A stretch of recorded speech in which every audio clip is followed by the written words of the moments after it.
bairro do Paquetá, na região central de Santos, é uma das áreas mais antigas da cidade. Seus limites guardam dois lados visíveis. De um lado, o cemitério do Paquetá, um marco histórico da cidade. Do outro, uma das maiores concentrações de habitações coletivas com pouca estrutura, conhecidos como cortiços.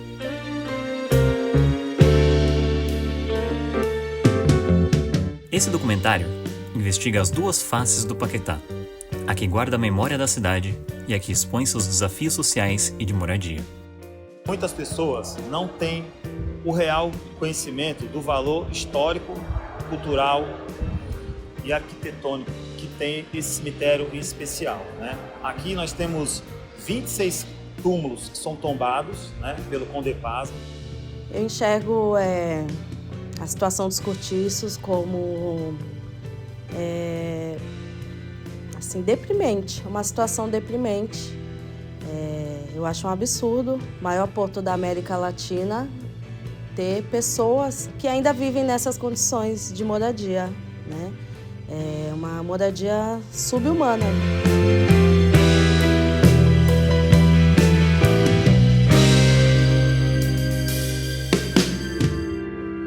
Até meados do século XIX, os sepultamentos em Santos eram realizados no interior das igrejas e nos terrenos ao redor, seguindo a tradição católica da época.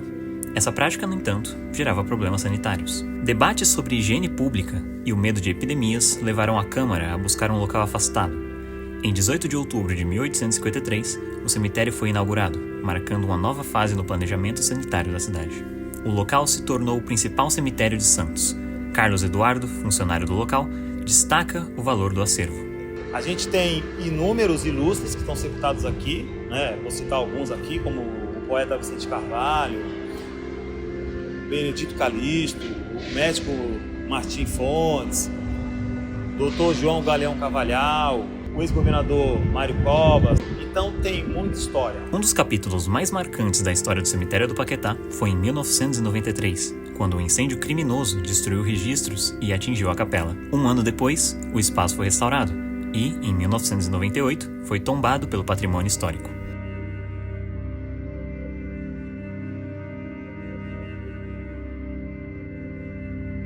Ao mesmo tempo que o cemitério, o bairro ao redor se desenvolveu.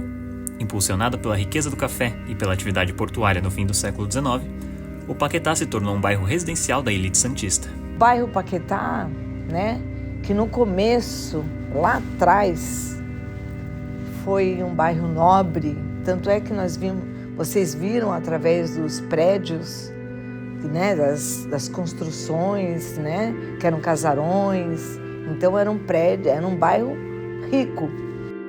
Nas décadas seguintes, houve uma mudança do eixo econômico e social da cidade, com muitos casarões sendo desocupados. O bairro, antes nobre, iniciou um processo de transformação. As famílias foram saindo do centro e foram indo para a praia, né? E o bairro Paquetá foi ficando para trás. E aí foi esquecido e ficou em ruínas. O que temos no Paquetá? O que temos? Miséria, prostituição, degradação, falta de visão do governo. Os casarões abandonados foram divididos em partes menores e alugados, dando origem à realidade atual dos cortiços. Sandra Maria, que mora há 28 anos na região, descreve a estrutura. Cortiço é um casarão onde é sobrealugado, onde uma pessoa sobrealuga para 10 famílias, onde essas 10 famílias dividem o mesmo banheiro, o mesmo tanque onde se lava a roupa, se lava a louça, né?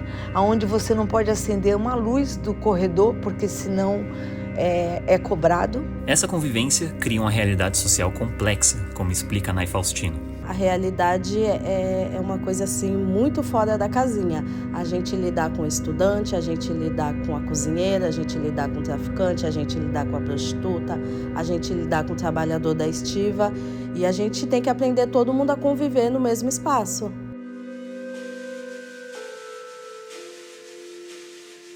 A permanência nesses locais não se dá apenas pela falta de opção. Segundo a representante da Associação dos Cortiços do Centro, Há fatores econômicos e culturais que explicam por que milhares de pessoas vivem na região central. Ninguém mora nos cortiços de graça. E não é barato para morar nos cortiços, né? A nossa realidade, assim, um aluguel no cortiço é o mesmo preço de um kitnet de frente à praia, né? E o que faz essas pessoas morarem nos cortiços? A raiz, né? As pessoas estão lá desde os avós, dos pais, é área central, é perto de tudo, tem toda a infraestrutura, né, de um bairro, né? Tem escola, tem posto, tem supermercado, tem o centro da cidade, né? Tem um porto ali do lado. Então, o cortiço hoje é uma realidade que a gente não é que escolhe, mas que acaba ficando ali pelo tipo de pagamento, né? No cortiço não exige calção, não exige muita burocracia para alugar um quarto, né? Então, mesmo aquela família tendo condições de morar num lugar melhor, acaba optando por ali porque não tem fiador, né? Não tem 3, 4 meses de depósito, não é pedido isso, né? E também a questão de morar no centro, isso é o mais importante. Para as crianças que crescem nessa região, os desafios são claros. Sandra apresenta algumas das maiores dificuldades enfrentadas. Eu acredito que uma das maiores dificuldades é a moradia. É a moradia. Tanto é que esses grandes casarões se transformaram em cortiços. Então as crianças sofrem por não ter um lar. Eles têm uma casa, mas eles não têm um lar. E outra coisa que falta para as crianças é local para brincar. As crianças do Paquetá, elas não têm uma praça, elas não têm um complexo esportivo, como nós temos na Ponta da Praia, o Rebouças, como nós temos na Zona Noroeste, o M. Nascimento. Não temos. As crianças do Paquetá não têm onde brincar. Então, isso falta para elas, além da residência, né? Porque a mãe, geralmente é mãe solo, o pai está preso, ou então essa mãe é usuária, além do pai preso, mãe usuária, né? Então essa criança, ela tem a carência mesmo de família, de espaço físico para brincar, espaço de comer. O lugar que eles têm para comer é na escola. Ser criança já é difícil, né? Crescer, costumo dizer, já é difícil. Crescer sozinha é muito mais difícil. Então, para uma criança do Paquetá vencer é muito difícil. Sandra Maria utiliza sua própria história para tentar mudar essa realidade. Eu já morei em cortiço. Eu tive um pai alcoólatra, que é o que eles têm também. Eu, quando completei 13 anos de idade, eu fui trabalhar. Mas isso estava dentro de mim. É o que eu digo sempre para as crianças. Para vencer, tem que estar dentro de você, essa vontade de vencer, essa vontade de crescer. O meio influencia. Você já pensou você viver num local onde você olha para um lado, tem um caído no chão, o outro andando, falando sozinho, né? Um ambiente, num lugar vulnerável. Você crescer ali, né? Então, eu falo para eles mas tinha dentro de mim uma vontade de vencer. Eu queria quebrar aquele ciclo. Eu busquei dentro, no trabalho, no estudo, que eu falo para as crianças, no trabalho, no estudo, na honestidade, né? Na empatia, na honestidade, a vontade de vencer. Fui estudar numa escola bem longe do meu bairro, porque eu sabia que tinha uma escola melhor. Eu sempre procurei o melhor e eu venci. Então, essa é a história que eu conto sempre para as crianças. Eu me ponho no lugar deles e, ao mesmo tempo, faço com que eles se ponham no meu lugar e sintam essa vontade de vencer.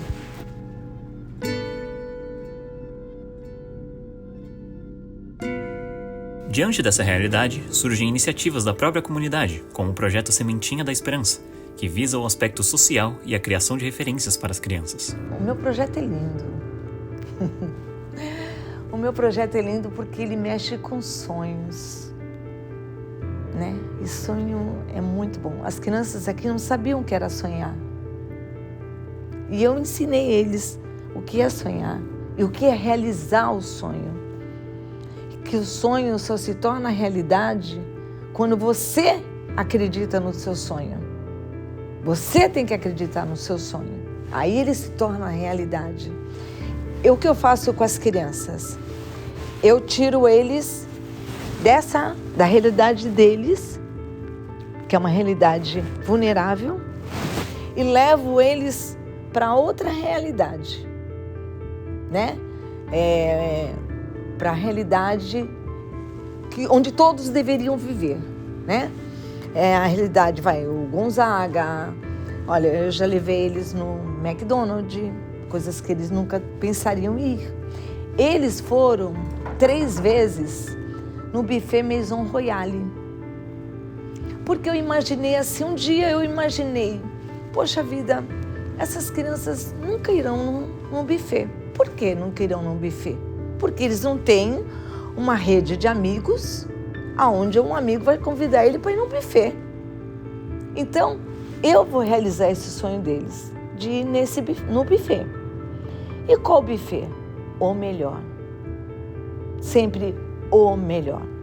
Tudo que eu escolho para eles é sempre o melhor, né? Falei, vamos num buffet Maison Royale. Como a senhora conseguiu? Reuni amigos, padrinhos, e cada padrinho pagou a entrada de uma criança no buffet, né? E eles conheceram o Maison Royale.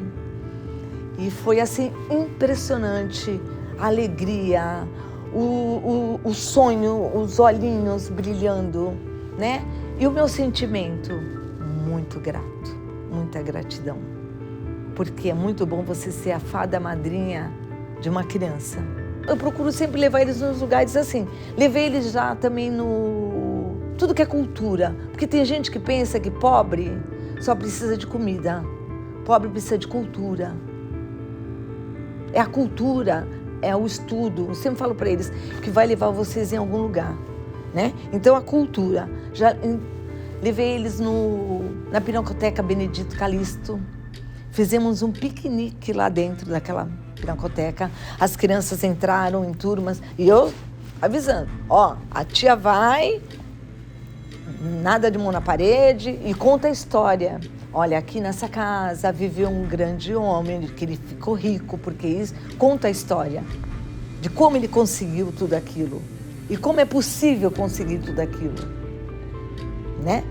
Não se vitimizar, tem que correr atrás, né? Isso o que é? Memórias afetivas.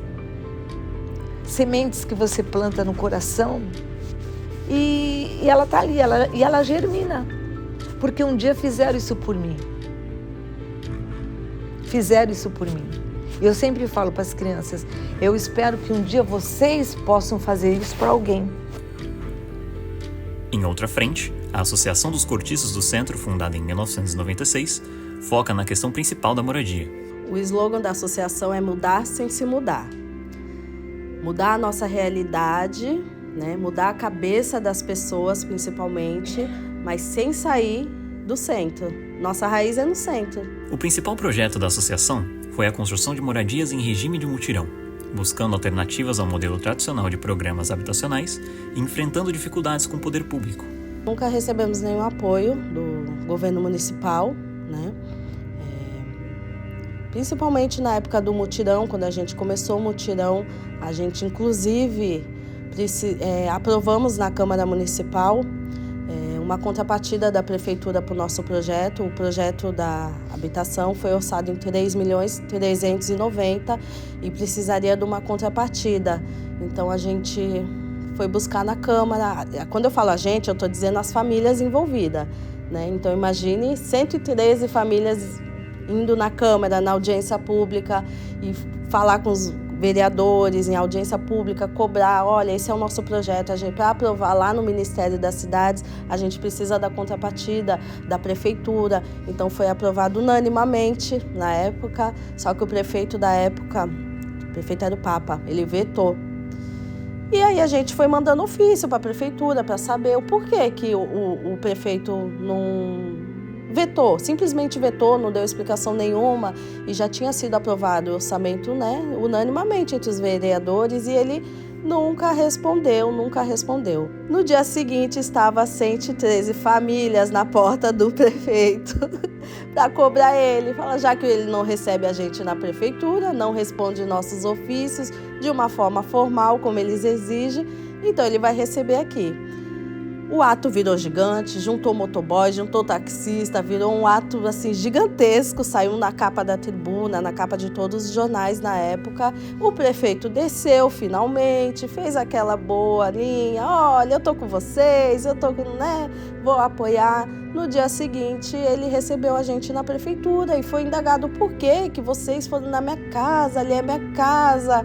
A gente mostrou os 29 ofícios que a gente mandamos para a prefeitura e nunca foi respondido solicitando uma reunião, né? Enfim, não tivemos o apoio no projeto, né? Mas mesmo assim não impediu a gente de construir. O mutirão do Vanguarda é um exemplo claro que a união das pessoas é capaz, foi demorado, foi sofrido, tivemos várias percas pelo caminho, mas hoje a gente está conseguindo concluir. E se uma mulher, moradora de Cortiço, negra, batalhadora, sem estudo, sem faculdade, conseguiu levantar um prédio simplesmente porque ela sonhava, imagine uma comunidade inteira sonhando junto. A gente é capaz de tudo se a gente quiser, tenho certeza disso.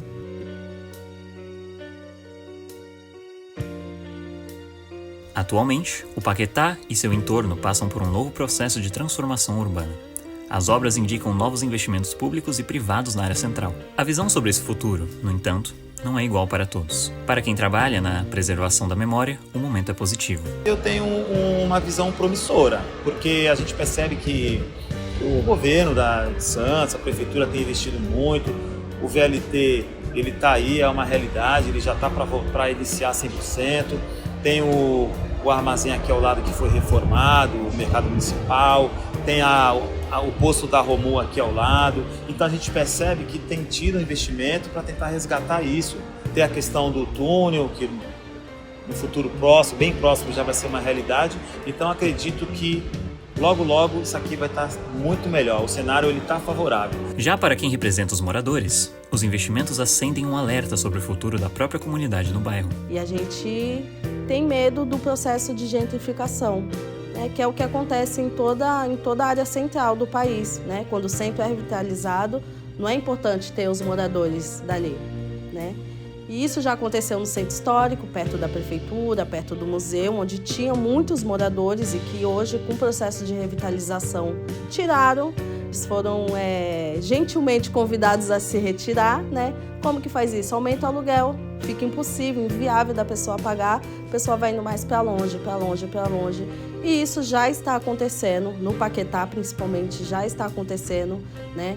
Muitas casas foram fechadas, mas com esse processo de modernização, de infraestrutura, a gente teme isso, né?